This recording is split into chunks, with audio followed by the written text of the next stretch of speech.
Harman, welcome to the show and many congratulations. बहुत ही बड़ी चीज इंडियन हॉकी में हुई है। And आपके लिए सबसे मजेदार क्या बात हुई पिछले 2-3 हफ्तों में? Thank you first of all. सबसे अच्छी बात यही है कि लोगों का इतना प्यार मिल रहा है एंड टोक्यो से वापस जब हम आए हैं, हम बस कहीं पे ही जा रहे हैं, लोग इतना ज्यादा प्यार दिखा रहे हैं, इतना इंटरेस्ट दिखा रहे हैं, हॉकी ऊपर आ रही है। आई थिंक जो हमने जितना हार्ड वर्क किया है वो हमें एक मुकाम पे पहुंच के, हमें जो हम सोच के गए थे कि पोडियम फिनिश करना है, आई थिंक ये सारी चीजें हैं मेरे लिए बहुत अच्छी। आपकी फैमिली का क्या रिएक्शन रहा? बिकॉज नेचुरली बहुत मतलब ओलंपिक मेडल 41 साल के बाद आना बहुत बड़ी चीज है। फैमिली बिल्कुल ऑफ कोर्स बहुत ज्यादा खुश थे, क्योंकि मोस्टली ये खासकर ये 1.5 ईयर हम रहे हैं क्वारंटाइन बेंगलोर में थे हम, फैमिली से ज्यादा मुलाकात नहीं हो पाई। एंड वो भी चलो, उन्होंने भी उस समय भी उन्होंने यही बोला था कि कोई बात नहीं, हम इस चीज को अंडरस्टैंड करते हैं, क्योंकि आप यहाँ पे हो तो आपको पता है आप किसके लिए हो। तो आई थिंक उन्होंने उस टाइम भी काफी सपोर्ट किया था। एंड घर पे बहुत ज्यादा माहौल अच्छा था, चाहे मैं एक दिन रहा हूँ घर पे अभी तक और मे भी 2 दिन, बट बहुत माहौल अच्छा था। जितने भी आसपास गांव वाले हैं, सिटी से बहुत सारे लोग मिलने आ रहे हैं, बधाई दे रहे हैं फैमिली को। मुझे मैं खास मिल नहीं पा रहा हूँ, बट जितना मेरे को घर वाले बता रहे हैं कि हाँ बहुत खुश हैं सभी, एंड बहुत प्राउड मोमेंट है कि तेरे लिए कि तूने इतना अपने आसपास के गांव का एंड सिटी जितनी मेरी का नाम ऊंचा किया है, देश का किया है। हाँ, आई थिंक एक बहुत बहुत अच्छी बात हुई, आप लोगों के नाम के स्कूल्स भी बने हैं। मतलब ये बहुत ही अलग बात हुई हॉकी में। बिल्कुल नहीं, ये भी बहुत बड़ी बात है आई थिंक, क्योंकि जब मैं घर पे गया था तो मैं स्कूल होकर आया था बच्चों के, बट जो वो इतने ज्यादा खुश थे कि मैं भीड़ के मतलब पूरा मेरे को उन्होंने घेर लिया था, एंड बस चिल्ला रहे थे जोर जोरों से। मतलब वही एक अच्छी मोमेंट थी मेरे लिए। तो उसके बाद मेरे को पता चला कि जो नाम है कि मेरे नाम पे रखना चाह रहे हैं, एंड उस जितने भी हमारे प्लेयर्स हैं सभी के नाम पे हो रहा है। तो आई थिंक ये बहुत बड़ी चीज है कि यंगस्टर हैं उधर, वहीं से यंगस्टर जितने भी हैं उनसे जितनी हम हेल्प हो सकी हम हेल्प करेंगे, स्कूल्स में जाकर उनसे बात करेंगे। एंड आई थिंक वो चीजें उन्हें मोटिवेट करेगी कि आगे अपने फ्यूचर में जो अपना है कि अपना हार्ड वर्क करना है, अपना फोकस रहना है। Okay. And also talking about Tokyo, I mean obviously आप वहाँ पे goal scorer, top goal scorer India के होके आए हैं वापस। वो कितना स्पेशल आपके लिए है? बिकॉज यूजुअली हॉकी एक स्ट्राइकर्स की गेम समझी जाती है।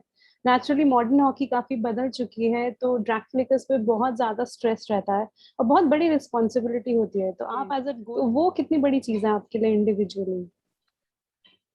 बिल्कुल, क्योंकि एज ए टीम तो ऑफ कोर्स हम जब भी खेलते हैं, जो अगर पेनल्टी कॉर्नर मिल रहा है बिकॉज ऑफ पीछे से बॉल स्टार्ट हो रही है, देन फॉरवर्ड मिडफील्ड के थ्रू जा रही है, बट उसके आगे जो हमारी रिस्पॉन्सिबिलिटी है, जितना हमने हार्ड वर्क किया है बेंगलोर में, जितने हमारे एक्स्ट्रा सेशन लगे हैं, उस टाइम हमें बुरा भी लगता था कभी कभी कि यार ज्यादा हो रहा है, बट आई थिंक वो काम आया है। तो एंड ऑफ कोर्स एक टीम का बिलीव था, कोच का बिलीव था, जितने हमारे पास 4 ड्रैग फ्लिकर थे आई थिंक यस। वो काफी बड़ा प्लस पॉइंट था हमारे लिए कि क्योंकि अगर आपके जो ड्रैग फ्लिकर दोनों बैटरीज पे खड़े हैं, एंड ऑफ कोर्स जो ओपोनेंट से है वो 2 बार सोचेगा कि क्या हो सकता है। तो एक अच्छा एडवांटेज था हमारे पास। एंड मेरा यही था मेनली कि जितने भी मेरे को चांसेस मिले, एंड मेरा यही फोकस था कि ऑफ कोर्स अपना बेस्ट करना है, जो मैं सोच के आता हूँ, जो हमारी मीटिंग में बात हुई है, बस उस पर अपना फोकस रहना है। और यूजली जो हमने मेरा स्टाइल है मारने का, मेरा पेनल्टी कॉर्नर के समय मेरा यही रहता है कि तेरे को पता है कि तुम कहाँ पे ज्यादा अच्छा है, तेरे को पता है हमने बात की हुई है, प्रैक्टिस की है, बस कॉन्फिडेंस के साथ ट्रैक करना। ओके। ओके।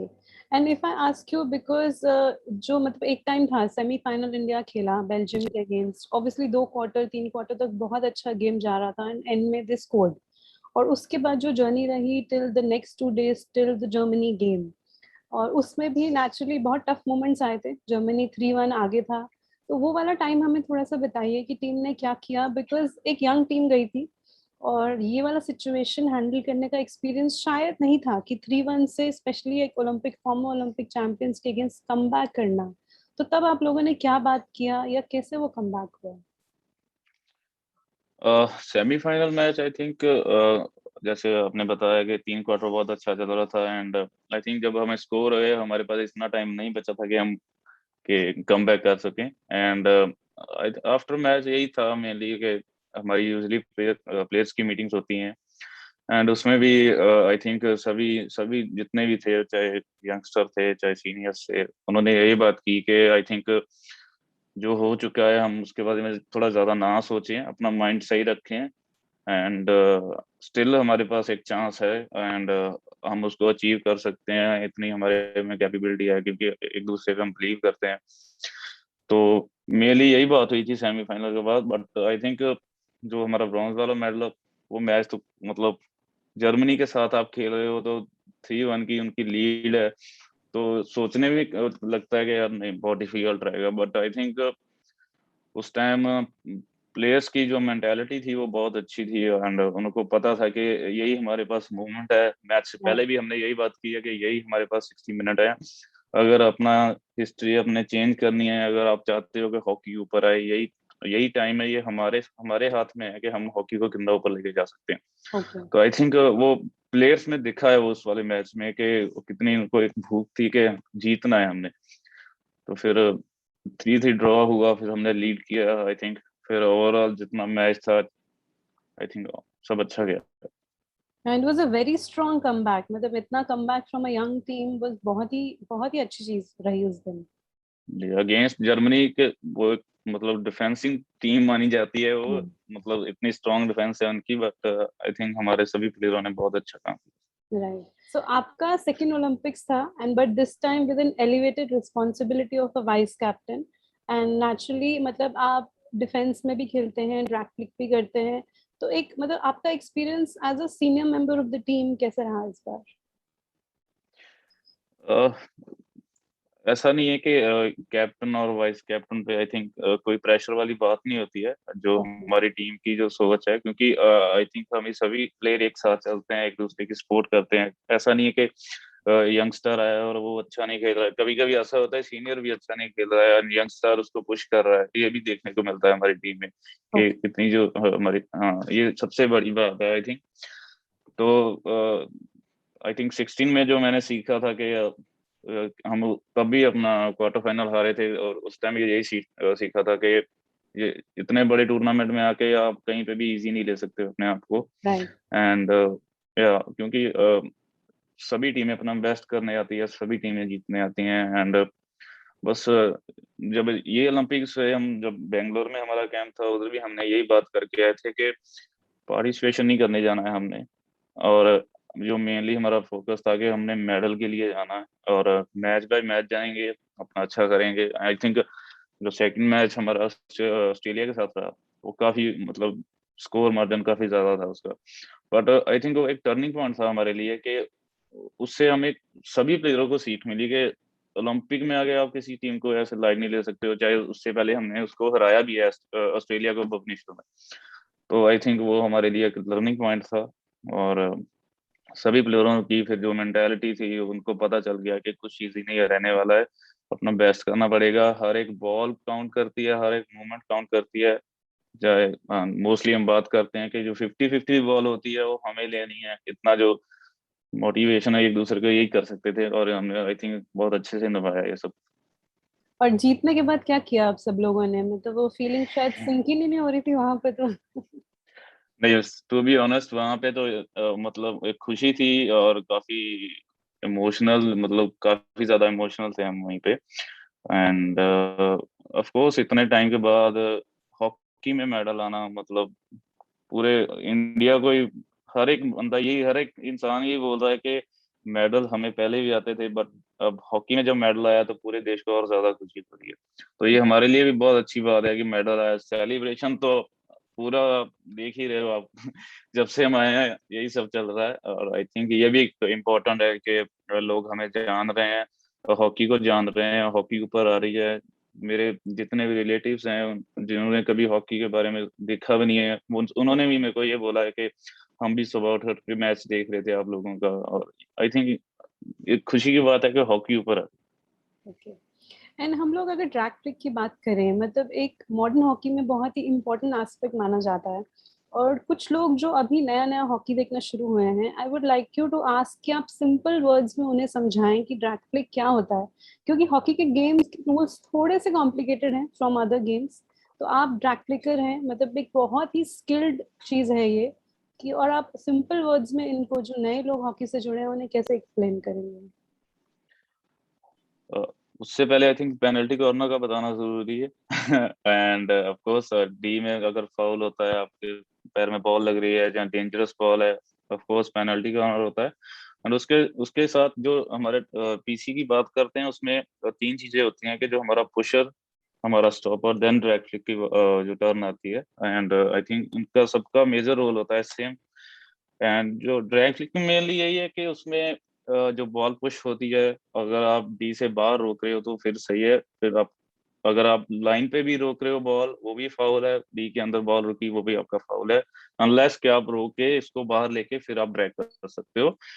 और यहीं से स्टार्ट होती है ड्रैग कि जब बॉल रुकती है कि आपको फोकस कैसे, अपना जो आपकी रिस्पॉन्सिबिलिटी है कि आपको जो फर्स्ट रशर रन करता है ओपोनेंट्स का, उसको कैसे बीट करना है अपने। एंड आपको इसमें बहुत सारी स्टडी करनी पड़ती है कि ओपोनेंट्स का गोलकीपर क्या है, उसका प्लस राइट। पॉइंट है, एंड उनका जो पीसी डिफेंस का जो पैटर्न है, उनके जो वेरिएशन है वो कौन कौन से हैं, कैसे रन थ्रू करते हैं। और उसमें कभी कभी ऐसा है, दो आदमी साथ में भाग के आते हैं, पूरा ब्लॉक करते हैं लेफ्ट साइड के, लेफ्ट नहीं लगने देनी है। और ये सब हमें आई थिंक रीड करना पड़ता है ओपोनेंट्स का, और कैसे हमने ड्रैग करनी है। मेनली यही होता है कि जो हमारा मेनली फोकस होता है कि आपको गोल की फर्स्ट रशर को कैसे बीट करना है, एंड जो गोल कीपर है उसको आपको पता होना चाहिए कि वो कहाँ पे वीक है, वीक पॉइंट उसका कौन सा है। आई थिंक इससे ज्यादा मैं एक्सप्लेन नहीं करूंगा। नहीं, वेरी वेरी वेल एक्सप्लेन, आपने बड़ा ही अच्छे से एक्सप्लेन किया लोगों के लिए। एंड नेचुरली पावर भी बहुत ज्यादा चाहिए, प्रिसिशन तो चाहिए, एक्यूरेसी भी चाहिए, पावर भी बहुत ज्यादा चाहिए। तो उस चीज की आप क्या अलग से बिल्कुल ट्रेनिंग करते हैं?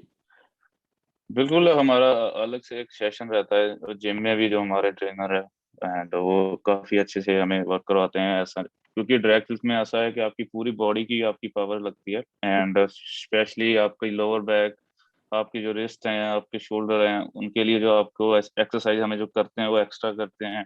एंड ऑन द फील्ड भी जो हमारी प्रैक्टिस होती है वो मतलब टीम से एक्स्ट्रा होती है। अगर आप, हमारा सेशन खत्म हो गया है, उसके बाद जब आप फुल टायर्ड हो, आपको तब आपको ड्रैग फ्लिक करनी है। और उसमें क्योंकि वो इसलिए हम करते हैं क्योंकि मैच के अकॉर्डिंग, मैच की सिचुएशन के हिसाब से, क्योंकि आप मैच में टायर्ड होते हो कभी भी, तो सडनली आपको पीसी मिलना है, तो आपको पता है, आपको प्रिपेयर रहना पड़ेगा कि आप टायर्ड, अगर बॉडी आपकी टायर्ड भी है तो उसमें आपको कैसे अपना फोकस रहना है, प्रैक्टिस कैसे करनी है। और उसमें मेनली फोर्स की यही बात है कि फोर्स बहुत ज्यादा इंपॉर्टेंट है, एंड एंगुलर जो अपना एक्यूरेसी है अपनी, वो भी बहुत ज्यादा इंपॉर्टेंट है। तो उसके लिए जैसे मैंने बताया कि हम बहुत, हमारे सेशन रहते हैं वीक में 3-4 सेशन ऐसे रहते हैं कि अपनी पेनल्टी कॉर्नर ड्रैग की अपनी प्रैक्टिस रहती है। एंड इसका पावर एंड स्पीड भी बहुत ज्यादा होता है, आई थिंक 120-130 किलोमीटर, या उससे ज्यादा या कम जाता है एक ट्रैक? वो डिपेंड करता है क्योंकि सभी का डिफरेंस है। अभी पहले ये सब होता था, आई थिंक जो हम स्पीड चेक करते थे जो हॉकी इंडिया लीग में, बट फिलहाल हमारे कैम्प में भी हम टेस्ट करते थे, तो यूजली 121 ऐसा, जैसे आप बता रहे हो। That's a very different thing to difficult thing to do in Indian hockey, in hockey. क्योंकि सेम चीज, मैं पीसी की बात करूंगा कि सेम चीज है कि ज्यादा आप, ज्यादा से ज्यादा 8 मीटर तक हो गए, जो आपको पोस्टमैन रहता है उधर, कैसे हमारे जो हमारे पीसी डिफेंस वाले भी हों, कैसे ब्रेवली खड़े रहना पड़ता है। जो फर्स्ट रशर कर रहा है, जो भाग रहा है, उसको पता है मेरे को कहीं पे भी लग सकती है, बट उसको पता है उसकी रिस्पॉन्सिबिलिटी है। तो यार, और एक अगर जो आपका ट्रेनिंग सेशन होता है, एक ट्रेनिंग सेशन अगर जिस दिन आपकी ड्रैग फ्लिक की ट्रेनिंग है, आप कितना ड्रैग फ्लिक उस दिन ट्राई करते हैं on a average basis? I think +30 तो होता ही है। ओके। उसके ऊपर आप पे आपके ऊपर डिपेंड है कि आप कितना और ज्यादा करना चाहते हो। ओके। क्योंकि अगर आप वीक में आपका 3 सेशन या 4 सेशन भी हैं, तो आई थिंक 30+ बहुत ज्यादा है आपके लिए। 150 in one week at least? At least at least. Okay. Okay. ठीक है।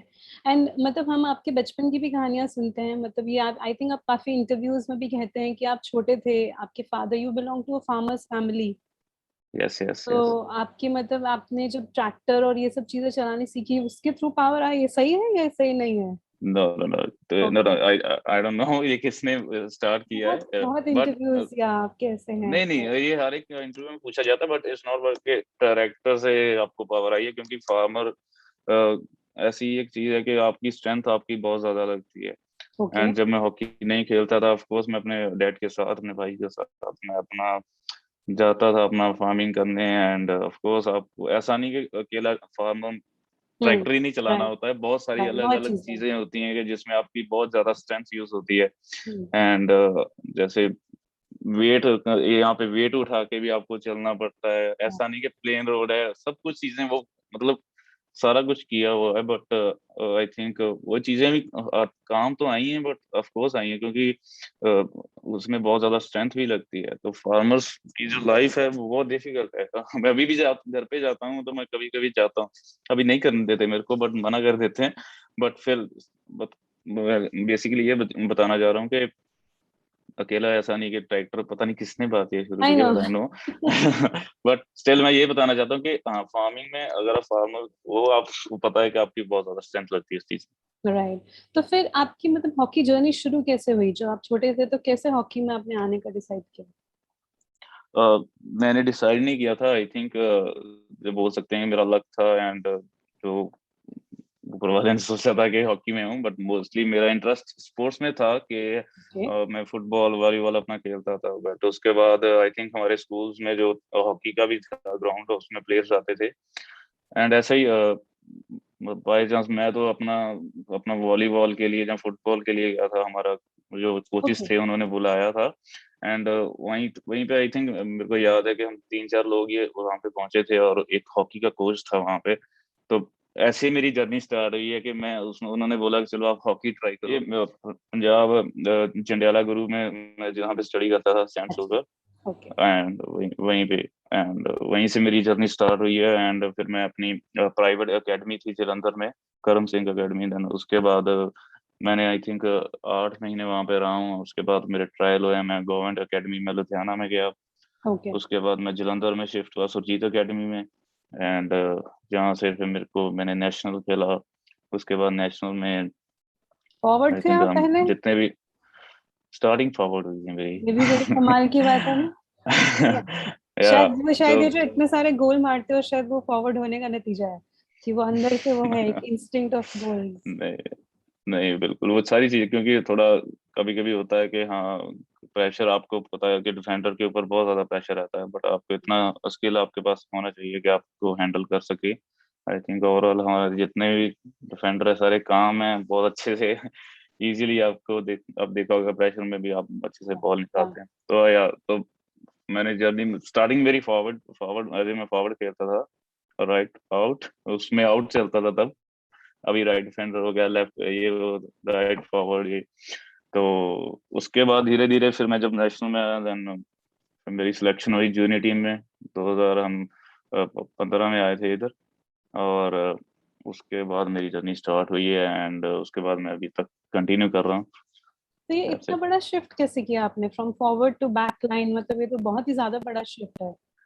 आई थिंक मेरे कोच ने मेरे को उसको लगा कि क्योंकि मैं थोड़ा थोड़ा दिखता हूँ कि मैं है मतलब बॉडी के अकॉर्डिंगली उसने बोला कि तू ड्रैग फ्लिक भी शुरू कर। एंड आई थिंक तू डिफेंडर और बेटर खेलेगा। ओके। तो उन्होंने मेरे को मतलब बताया कि तू ट्राई करके देख। बट हाँ, मेरे को कंफर्ट लगा क्योंकि डिफेंडर खेलना है। एंड उसमें ड्रैग फ्लिक मैंने स्टार्ट की उस चीज में। एंड यहीं से मेरी जो फॉरवर्ड से मेरा जो डिफेंडर की पोजीशनिंग स्टार्ट हुई है। तो उसके बाद फिर जब जूनियर टीम के बाद फिर मेरा डेब्यू हुआ 2016 में हो गया, हाँ जी। भुवनेश्वर में ही हुआ था मेरा जापान के साथ। ओके। तो उसके उसके बाद आई थिंक मैं कंटिन्यू कर रहा हूँ। Okay. And I think drag flick को लेके इंडिया का काफी अच्छा टाइम है, बिकॉज एक टाइम होता था हम देखते थे सिर्फ कोई एक ड्रैग फ्लिकर ही होते थे स्ट्रॉन्ग। जुगराज सिंह थे इंडिया के बहुत ही strong drag flicker for a long time. I think आप लोग सब उनसे सीखे भी हैं। फिर संदीप जी जी थे। बिल्कुल। या एंड लेकिन इस टाइम ये पहला टाइम है कि हमारे पास 3 या 4 ट्रैक फ्लिकर्स हैं। मतलब आप हैं, अमित रोहिताज हैं, वरुण हैं, तो ये काफी डेवलप हुआ है ये स्किल। मतलब आपको कैसे दिखता है ये चीज कि यूजुअली कभी हुआ नहीं है ऐसे? जी बिल्कुल, आई थिंक जैसे मैंने पहले भी बताया कि एक टीम में 4 ड्रैग पिकर होना तो मतलब आपकी जो चेंजिंग रोटेशन रहती है उसमें भी आपको कोई ज्यादा नहीं सोचना पड़ेगा, क्योंकि at a time 2 drag flicker pitch पे रहेंगे, तो आपको कभी भी पेनल्टी कॉर्नर मिलता है तो आपको कोई कंफ्यूजन नहीं रहेगी, तो आपको पता है। तो आई थिंक ये एडवांटेज अच्छा है हमारे पास कि ड्रैग फ्लिकर हैं। जैसे मैंने बताया कि ओपोनेंट्स को थोड़ा लगता है कि हाँ अभी दोनों मेन ड्रैग फ्लिकर हैं जो पिच पे हैं, एंड उसके बाद कंफ्यूज रहेंगे कि उनको भी हम्म। थोड़ा हम हम थोड़ा ब्लफ कर सकते हैं उनके साथ कि हाँ ऐसा है, कि उसमें हम वेरिएशन यूज कर सकते हैं जैसे हमने किए भी हैं वहाँ पे, जो हम बोल सकते हैं। तो आई थिंक वो चीजें काम आई हैं, और ये अच्छी बात है कि अगर आपकी टीम में ज्यादा से ज्यादा ड्राइव क्लिकर हैं। आपस में कॉम्पिटिटिवनेस भी होता है, क्योंकि उस चीज को आई कैसे थिंक वो हैंडल जरूरी है। करते हैं? आई थिंक वो जरूरी है, अगर वो नहीं रहेगा तो आपको पता नहीं चलेगा कि आप कितना इम्प्रूव कर रहे हो अपने आप में। आई थिंक वो मैं यही सोचता हूँ कि ऑफ कोर्स हम एक दूसरे को मोस्टली जब पिच पे भी होते हैं तो ऐसा बेट हो जाता है कि चलो इतनी मारेंगे और देखते हैं कौन गोल करता है। और मैच में जब प्रैक्टिस भी कर रहे होते हैं तो कोच बोलता है कि हाँ ये सेमीफाइनल मैच है, कोई भी ड्राइव फ्लिक कर रहा है तो देखते हैं तो गोल करेगा कि नहीं। So okay. ये सारी मतलब सिचुएशन हम क्रिएट करते हैं मोस्टली पिच में। इंजॉय भी होता है, और आई थिंक मैं बोलूंगा कि जरूरी है कि आपका अगर आपको पता है कि आपको कंपटीशन है, आपको पता है कि आपको और ज्यादा हार्ड वर्क करना है, और सेम वही चीज बंदा सोच रहा होगा कि मैंने इससे ज्यादा हार्ड वर्क करना है, तो वही चीजें हैं टीम को ऊपर लेके आती हैं, ऐसे आपकी पर्सनल जो इंडिविजुअल परफॉर्मेंस है उसको ऊपर लेके आती राइट। और एक और बड़ी मजेदार चीज है, क्योंकि हमारे जो गोलकीपर है Sreejesh, I mean he is one of the best goalkeepers in the world. तो वो दुनिया हैं। को तो ड्रैग क्लिक करने नहीं देते, मतलब वो लास्ट 6 सेकंड का सेव तो बहुत फेमस हो गया है। बट ट्रेनिंग जी, आप उनके अगेंस्ट करते हैं, तो वो ट्रेनिंग में किसका पलड़ा भारी रहता है? ट्रेनिंग में फिर ड्राइव लेकर क्या रहेगा ना। मतलब यू आर, हाँ फिर मतलब आप श्रीजेश को बीट कर देते हैं जो बाकी टीम नहीं कर आराम से करेंगे, हाँ उनको तो चिढ़ाने में मजा आता है हमें कभी कभी, क्योंकि कभी कभी उनका दिन होता है, कभी कभी हमारा दिन होता है। तो नहीं, मजा पूरा मस्ती चलती है, और ऑफ कोर्स सीरियसनेस भी रहती है कि फोकस भी रहते हैं, बट आई थिंक वो बहुत ज्यादा हेल्प करते हैं। सकते? अगर उनको अगर आप अच्छी ट्रैक कर रहे हो तो आपको अप्रिशिएट करेंगे। आप लोग आप बाहर मारे हो प्रैक्टिस में, उसमें भी वो चिढ़ते हैं कि बाहर नहीं मारना है, एटलीस्ट गोल पोस्ट में अंदर जानी चाहिए, रिबाउंड आ सकता है, स्टिल हमारे पास चांस है, रीपीसी हो सकता है। तो ये सब चीजें क्योंकि वो एक्सपीरियंस किए हुए हैं, बहुत टाइम से खेल रहे हैं, उनको बहुत ज्यादा एक्सपीरियंस है। तो मैं बोलूंगा कि वर्ल्ड के नंबर 1 गोलकीपर हमारे पास हैं, और उनके ऊपर प्रैक्टिस करना, उनके ऊपर गोल करना, तो ये चीजें मोटिवेट एक आता है कि हाँ अगर मैं इन पे कर सकता हूँ तो ऑफ कोर्स मैं दूसरे गोलकीपर पे भी कर सकता हूँ। टूर्नामेंट में भी जाते हैं, यही बात होती है कि देख मचा तू मार। तो तेरे को जहाँ पे मारनी है तू मार, तू आराम से गोल करेगा, मेरे को पता है। तो ये बहुत बहुत मोटिवेट करते हैं वो सब। It's an advantage I think, having a strong goalkeeper in your team. या आई थिंक दोनों के लिए बिल्कुल। अच्छा है, प्रैक्टिस के लिए दोनों के लिए अच्छा है कि मतलब ऑब्वियसली बिल्कुल गेम में एक दूसरे को नहीं फेस करना पड़ता। जी बिल्कुल। एंड टॉकिंग अबाउट डिफेंस की भी आपने बात की, और बहुत इंपॉर्टेंट पॉइंट बोला, बिकॉज एक टाइम होता था 15-20 साल पहले जब सबसे वीकेस्ट पॉइंट होता था डिफेंस इंडिया का हमेशा से। लेकिन जो पिछले 5-6 साल हैं, आई थिंक अब वो सबसे स्ट्रॉन्गेस्ट पॉइंट है। तो वो जर्नी आपको कैसा लगता है, इंडिया ने कैसे कवर की? अह, बिल्कुल, काफी टाइम से ये सुनने को आता था कि लास्ट मिनट में ये गोल हो रहा है, एंड कभी कभी डिफेंस बहुत पीसी दे रही है एंड ये वो। बट आई थिंक ये जितना टाइम हमने बैंगलोर में स्पेंड किया है, आई थिंक वो हमें काम दिया है, क्योंकि हर एक सिचुएशन को लेके हमने प्रैक्टिस की है अपनी, कि आप एक वन मैन डाउन भी हो तो आपको कैसे डिफेंस करना है, वो कैसे स्ट्रक्चर मेंटेन रखना है। उसमें बहुत ज्यादा रनिंग होती है, बट हमारी टीम फिट थी आई थिंक, बहुत अच्छे से उन्होंने अपना सभी ने अपनी रिस्पॉन्सिबिलिटी को निभाया है। तो जैसे मैं बता रहा हूँ, क्योंकि हमारा ये मोटिव रहता था कि हो सके तो आप डी से बाहर ज्यादा टैकल करें, एंड ओके। जो मैं एज ए फ्री मैन खेलता हूँ तो मेरा कोऑर्डिनेटर यही रहता है कि मैं अपने मिडफील्डर के साथ बात करके रखूं एंड डिफेंडर के साथ बात करके सकूं कि डबल टैकलिंग कर सकते हैं हम, एंड मैं मैन टू मैन हो रहा हूँ तो कौन फ्री हो रहा है। तो ये छोटी छोटी चीजें हैं कि आपको कम्युनिकेशन बहुत ज्यादा जरूरी है, कि जब विदाउट बॉल आप खेल रहे हो कि एक दूसरे से बात करके आप बहुत सारी ऐसी प्रॉब्लम्स हैं जो सॉल्व कर सकते हैं। तो आई थिंक वो चीज हमारे टीम में बहुत अच्छी है कि सभी एक दूसरे को बोल के खेलते हैं, तो उससे क्या होता है कि आपको बहुत एक थोड़ा हेल्प मिल जाता है। एंड क्योंकि गोलकीपर ऑफ कोर्स पीछे से कॉल करते हैं, श्री भाई जैसे, वो सबसे ज्यादा वही कॉल करते हैं, क्योंकि वो उनको पता है कि हाँ, वो कभी कभी बोर भी हो जाते हैं जब तक बॉल नहीं आती, तो फिर जान ज्यादा और बोलते हैं कि हाँ भाई, हाँ ये भी करो वो भी करो। तो अच्छी बात है, बट आई थिंक ये मेन है कि अपना स्ट्रक्चर जो हमारा मेंटेन हमने बहुत अच्छे से किया है, कि आप वन मैन डाउन भी हो तो आपने कैसे स्ट्रक्चर करना है। एंड अगर ओपोनेंट्स का वन मैन डाउन है तो उनके पास बॉल है, तो हम हमारी पोजीशन क्या होनी चाहिए, हम फुल प्रेस पे जाएंगे, वन ऑन वन जाएंगे, एंड स्टिल एक अपने पास फ्री मैन रहेगा। ओके, तो ये सारी चीजें हैं। यहाँ से आप इंडियन हॉकी को कहाँ जाते दिखते हैं? बिकॉज एक काफी बड़ी चीज हुई है, काफी बड़ा चेंज आया है। लोग हॉकी को देख भी रहे हैं, मतलब यंगस्टर्स भी देख रहे हैं, फैंस भी देख रहे हैं, लोग हॉकी में आना भी चाहते हैं। तो वो लेवल मेंटेन करने के लिए as a national team, and दूसरा ताकि यंगस्टर्स ज्यादा से ज्यादा हॉकी को प्रोफेशनली लें, आपको क्या लगता है क्या जरूरी है? जरूरी अभी यही है कि ऑफ कोर्स बहुत बड़ी अचीवमेंट हमने जो अचीव किया है, इतना बड़ा जो हमने हिस्ट्री भी क्रिएट की है, और उसके साथ साथ आई थिंक जो हमारी रिस्पॉन्सिबिलिटी है वो बहुत ज्यादा बढ़ गई। ओके। क्योंकि अभी एक्सपेक्टेशन जो रहेगी वो बहुत हाई रहेंगी सभी की, और हमें भी पता है, क्योंकि यूजली हमने मैच के बाद भी बात यही की है कि अपना रिलैक्स करिए, क्योंकि इतने टाइम से हम प्रैक्टिस कर रहे हैं। एंड उसके बाद जब भी हम कैंप में वापस आएंगे, हमारा यही टारगेट रहेगा कि हम जितना अच्छा करते आ रहे थे उससे ज्यादा अच्छा करेंगे, क्योंकि जो हमारे पे रिस्पॉन्सिबिलिटी है, और हम ही हैं जो हॉकी को ऊपर लेके जा सकते हैं, हम ही हैं जो लोगों को बोलेंगे कि हाँ, हॉकी को भी आप फॉलो करो, हॉकी को भी देखो, हॉकी में आप इंटरेस्ट लें। और जैसे यंगस्टर्स, मैं उनके लिए भी यही कहूंगा कि हमें देख के वो आगे आएंगे हॉकी को ले कि हाँ, ये स्पोर्ट्स अच्छा कर रही है, क्योंकि फिलहाल जो करंट टीम खेलती है उसके ऊपर ही ज्यादा रिस्पॉन्सिबिलिटी रहती है। तो राइट। ये हमारा यही मोटिव है कि जब भी हम वापस अपना कैंप में आए, जो हो गया है वो हमें पता हो चुका है, वो कहीं नहीं जा रहा है, बट जो आने वाला है वो उस पर ज्यादा हमने फोकस करना है। तो आई थिंक ये हमारा मेन जो हमारा गोल है। Okay, thank you. And personally I would like to congratulate you, आपकी मतलब इस साल स्टार्टिंग में एंगेजमेंट हुई है, एंड वेडिंग बेल जल्दी होने वाली है। आई थिंक सबको पता चल ही जाएगा जब भी ओके, होगा, but that's a thank you so much secret, first of all. That's a या सीक्रेट दैट यू या आर होल्डिंग ऑन टू। नहीं, बट आई थिंक मतलब ये चीज मुझे लगता है फैमिलीज का बहुत सैक्रिफाइस रहता है। मतलब इतना time, I think last 1.5 years तो आप लोग शायद 10, 12, 15 दिन से ज्यादा शायद घर भी नहीं गए हैं। तो बहुत डिफिकल्ट जी टाइम बिल्कुल। होता है एज अ, मतलब इवन पेरेंट्स के लिए भी, फैमिलीज के लिए भी। वो चीज आप लोग को तो शायद थोड़ा यूज टू होंगे, बट मतलब उस चीज को आप कैसे देखते हैं? बिल्कुल ऑफ कोर्स, क्योंकि आपको पता है कि आपको यहाँ पे प्रैक्टिस करनी है, अभी नहीं जा भी नहीं सकते हैं, हमें पता भी था कि बीच में ऐसा होता था कि हाँ, मैं भी घर भेज रहे हैं, फिर पता चल रहा है कि नहीं जा रहे हैं।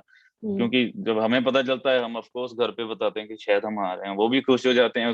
हमें कैसे हम ये सब चीजें हैंडल कर सकते हैं, आई थिंक, पर फैमिली उसी हिसाब से नहीं कर सकती, क्योंकि ओके। हम स्टार्टिंग से घर से बाहर रहते हैं। हमें पता है कि हाँ, कुछ भी होगा हम हैंडल कर लेंगे। एक स्पोर्ट्समैन की होती है मेंटालिटी कि यार ठीक है, कुछ भी कोई भी सिचुएशन हो हैंडल कर लेता है, but I think at least family तेरह के लिए थोड़ा चौदह डिफिकल्ट रहता है। 13-14 साल की उम्र से जो वो लाइफ जिए हैं, तो शायद यूज टू हो जाते हैं। जी बिल्कुल बिल्कुल, बट हाँ फैमिली, बट जैसे मैंने पहले भी बताया, क्योंकि उन्होंने भी मेनली यही बोला है कि आप आई थिंक इतने टाइम से आप प्रैक्टिस कर रहे हो, आई थिंक, तो आगे अगर आप घर आने का सोचोगे, तो उन्होंने भी ये इस चीज में हमारी हेल्प की है, मोटिवेट किया है। ऑफ कोर्स उनको मिस करते हैं, हम भी करते हैं, बट वो नहीं बताना चाहते कि हम भी ऐसी बात नहीं करेंगे कि जिनसे और ज्यादा वो थोड़ा सैड हो, या ऐसा रिएक्ट करें कि हाँ यार तू जल्दी आ जा। तो वही है, उन्होंने मेनली यही बोला था, अपना फोकस रहो, और जिस चीज के लिए आप यहाँ पे मेहनत कर रहे हो, आई थिंक वो इम्पोर्टेंट है अभी फिलहाल। तो वही हमने उनको फॉलो किया है, हमने एक साथ रहे हैं, क्योंकि हम एक टीम है। Team right. का माहौल अच्छा रहता है, कोई बंदा किसी को कभी कभी लगता भी है कि ये डाउन हो रहा है, तो ऑफ कोर्स ऐसा माहौल रहेगा कि उसको पकड़ेंगे पहले और उसको सही करेंगे, कि भाई नहीं, हम तुम्हारे साथ हैं, हम भी एक फैमिली हैं। राइट। तो ये सब चीजें हेल्प करती हैं, आई थिंक फैमिली में भी काफी हेल्प किया है। Okay. Okay. Yes, Harman, thanks a lot. Thank you for your time and many जी thank you. congratulations again, because मतलब ये ऐसी चीज हुई है इंडियन हॉकी में जो पूरा नेशन खुश है, एंड हॉकी से सबका दिल जुड़ा होता है, तो बहुत ही बड़ी चीज है। तो आपको बहुत बहुत बधाई, and keep doing well, all our best wishes to you. Thank you so much, thank you so much.